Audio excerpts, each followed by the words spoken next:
Hello and welcome to the programme. Elections in Europe are a roller coaster these days. EU elites were relieved when the pro-EU camp won the parliamentary vote in Moldova, but the Czech legislative election, not so much. Andrej Babiš, a populist and self-proclaimed Trumpist, won the ballot, staging a comeback similar to his colleague in neighbouring Slovakia, Robert Fico. Babiš's victory is clearly a boon to Eurosceptic forces. After all, it was Babiš who, together with Hungary's leader Viktor Orban, set up the Patriots for Europe group here in the European Parliament. But does his win have an impact on the EU's policy towards Ukraine and on dealing with a more assertive Kremlin, which seems to be testing Europe with drone incursions? Well, to discuss all this, I'm joined by two MEPs. Jaroslav Bžoch is a Czech MEP from the Patriots, and he's a member of ANO, the same party as Andrej Babiš. Welcome to you. Thank you. And I'm also here with Riho Teras, an Estonian MEP from the European People's Party. He's the former commander of the Estonian Defence Forces and obviously has a lot to say about those drone incursions. Riho Teras, welcome to you as well. Let's start with you. What trends do you see when you look at Romania, Poland, and now the Czech Republic in terms of this populist rise? It surprises me that people are surprised. But Russia has used all the toolbox of different means to test Europe already much longer than just recent weeks and months. This is the testing, mapping of what we do, what capabilities we have, and this is not hybrid, because how can you call three MiG-31s who violate the airspace a hybrid threat? It's classical military threat, which has been handled by NATO, this time, on my opinion, very well. But still, we need to understand that Russia is testing us in order to be sure that it is able to launch or wage a war against Europe pretty soon. So for me, it is very clear we need to be prepared, we need to show the unity and strength, and we need to invest. Your reaction to that, Jaroslav Bžoch? As I know, I can say we are definitely not any pro-Russian force because, and I have many things to say about that, because last government, when where we were involved, so we were one of the first countries to get on the list of the enemies of Russia. During our government, we almost dismissed the whole embassy, Russian embassy in Prague. So if someone these days calling us pro-Russian, for me, it's a nonsense. So, but I understand the worrying words what my colleagues just mentioned, because, like, for example, those MiGs in our airspace, that's a threat, obviously, and everyone knows that that's a threat.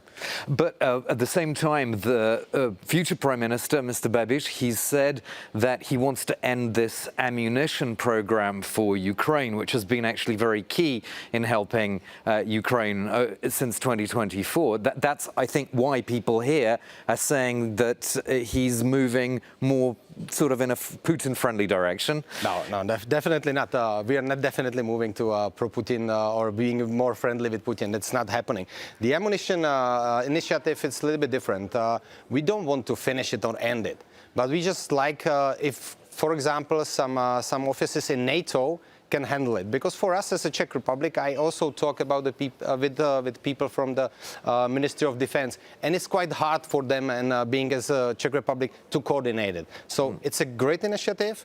It started already, and now we should handle it in a different form. Because also we are seeing that some people are gaining lots of money, which should be in more pro-Ukraine than to being in the pockets of some businesses. Do you see this a new direction by the Czech Republic now in the light of the election result? First of all, it's important to say that the basis of democracy is elections, and people elect their governments. And that, as far as I know, they don't have a government yet. So we're already discussing how bad the government is, which does not exist. So it's too early. I trust my very good friend Petr Pavel, whom I worked together 10 years, almost 10 years together, that he, as a president of Czech Republic, will give possible guidelines about the military threat and what threat poses the situation when Ukraine is losing the war. Because then imagine that Ukraine will be taken over by Russian forces, and we will have two war-experienced, big forces against our own NATO, European Union forces. So we need to help them with all possible means. How the administration is, I agree with you, it needs to be done by NATO, in my opinion also, but we need to support, we need to increase significantly support to Ukraine in order to allow Ukraine to win. But do you think the likely coalition partners for ANO, they're going to be pulling in a much more Ukraine-skeptic direction, particularly the Freedom Party, the SPD? Yeah, it could happen, but that's what's the negotiation now about, because we don't have the government yet, we don't have the agreement yet, and I'm pretty sure that that's going to be part of the discussion. But for us, it's clear. We know that Russia is the aggressor, Ukraine is the country who's defending themselves, and we need to help them. And we are actually supporting what the European Union is doing in helping Ukraine. So it's going to be part of the discussion. But on the other hand, it's not going to happen that anyone from Czech government will praise Russia for doing this what they're doing. Was there, as has been suggested by investigative journalists in the Czech Republic, a major disinformation campaign in this election? Because they were saying that there was a lot of echoing of Russian state media in alternative media in the Czech Republic. There were statements about that, but mainly the Russian focus was on SPD and Stachilo, the communist and socialist who are not in the parliament anymore. And if I may joke about it a little bit, even if I know that it's really a really harsh topic, but they did a really bad job because all those parties were losing the seats. So in Czech Republic, I'm pretty sure that the democracy is working pretty well, and not just the democracy, but also our secret services doing a great job in this case. I want to come back to the whole drone question with you, Teras, because you actually called for urgent action when a drone crashed in Estonia in August. So it was before the EU really woke up to the whole issue in September with the incursions in Poland. What is that urgent action? What should it be? And do you think the EU is actually going to agree? Because there are some quite big differences, aren't there, on this so-called drone wall that's being proposed? I have anyway big question mark with these wake-up calls. I mean, the wake-up calls 2008, 2014, etc. You cannot wake a coma patient. You need to do something else. I agree. That is what we need to do. And especially the drone question is so new that we need to develop new technologies. And European Union, European Defence Fund could be one tool to help countries to develop necessary technologies to deal with the drone threat. We need to identify them. We need to then visually identify this, whether it is a drone or not, which is very difficult because the normal radars do not work.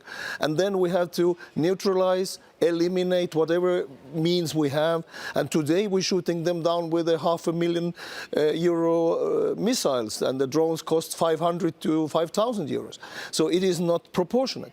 But the biggest problem is the administrative problem, because these drones are flying somewhere in the peacetime airspace where the police is responsible. In some countries like Germany, it's not even a federal police. It's a task of the regional police force. And how can we deal with a threat? It's one drone, it's easy. But if it's 3 or 21 or whatever, 18 we had in Poland, then and therefore regulations from the European side are important, and financing the new technologies is important. These two things. Your thoughts on that, on how unprepared Europe actually is for this? I can agree mostly what my colleague just mentioned. The thing is that even when we have that fund, it doesn't help that much because, for example, when we see the drones, and we had the allegations also in Czech Republic that there are drones around the airport, we need to react fast.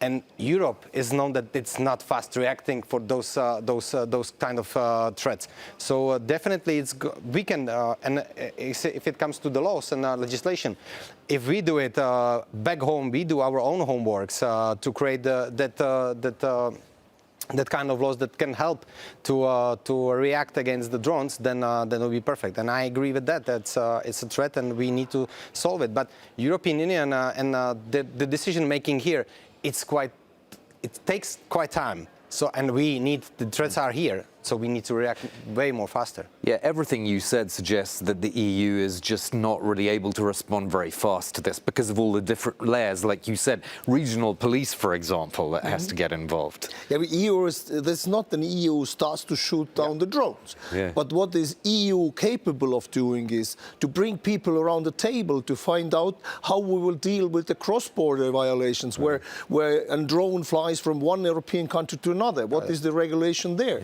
And how we will improve our technologies. I mean, if everybody on itself tries to work out something, that will not help. We need to learn from Ukraine, we need to look what Ukraine is doing, and then, if necessary, copy or improve what they do on our own, with our own money, and very quickly, and with much more money. Just one final point with you, because we're really running out of time now. But of course, Andrej Babiš has promised this Czechs first agenda, kind of an echo of America first.